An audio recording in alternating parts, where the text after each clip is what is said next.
It wasn't that Hannah lacked compassion. It was the opposite. She didn't want to create a personal relationship with any of these people because she would have become obsessed with their tragedies as much as they were. There'd be conversations after meetings, phone call check-ins, weekly lunches, and she'd probably end up going to church with them. It was all part of her obsessive mentality.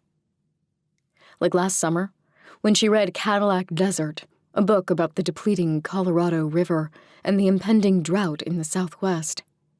In an effort to conserve water, she didn't shower for 2 weeks. Finally, she concluded that she alone couldn't fix the water scarcity in the Southwest, and she gave up and resumed showering daily. For Hannah, it was easier consciously to ignore their voices, in one ear and out the other. But she was a fighter and made it back to the hospital in Grand Junction. The doctors did all they could, but her injuries were too much to overcome, and she passed that next day. The man dropped his head and rubbed his eyes for a moment, then motioned with his other hand that he was finished. "Thank you so much for sharing, Doc," said the counselor. There was light clapping and a hushed, "Thank you," from the room. The counselor turned to Hannah. "Hannah, would you like to share anything with the group?" She sat motionless for a quick moment, then nodded without making eye contact with anyone in the room. This was the part she hated, but she knew she had to. Talking to strangers about Casey was her way of keeping her sister alive. I was 15 and living with my mom and dad in Fort Collins. My sister Casey was 4 years older than me and living up in Laramie, going to the University of Wyoming and majoring in agriculture. Hannah smiled. Then it quickly disappeared. She tried to sound strong, but her voice was thin, hollow. It always was when she spoke about Casey. We had this dream of opening a plant store after I graduated college. She was going to run the agriculture side, and I was going to run the business side. We even had a name for it.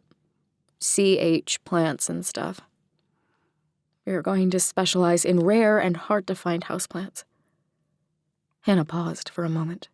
Even as a stupid teenager, I knew it was far-fetched, and probably never going to happen. But that didn't stop me from doodling logos when I should have been doing homework.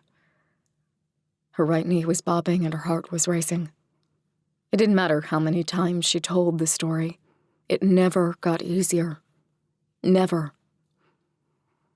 The last time we talked was Friday, January 20th, 1989. I was planning to stay the weekend at her apartment, but a storm rolled in and my dad didn't want to drive me up there and then drive home and then pick me up 2 days later, so we pushed the sleepover to the following weekend. That night, we talked on the phone until about 6. Nothing important, just teenage girl drama, boys, friends, school. She was such a good listener. After about 40 minutes, I had to get ready for dinner, and we said our goodbyes. The last thing she said to me was, "Talk to you later, butthead." Hannah bent down and grabbed a cup of water. After taking a sip, she gently placed the cup back onto the floor.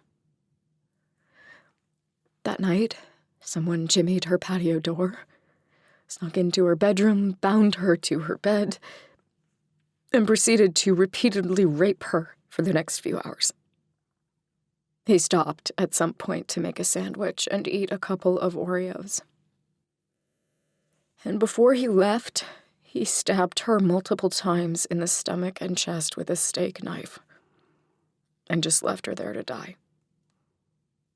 She bled out for hours, probably going in and out of consciousness, dying sometime that morning. She paused. The furnace kicked on, and everyone except Hannah flinched and momentarily turned to it. To this day, it's still an unsolved homicide. 10 years, and he's still out there.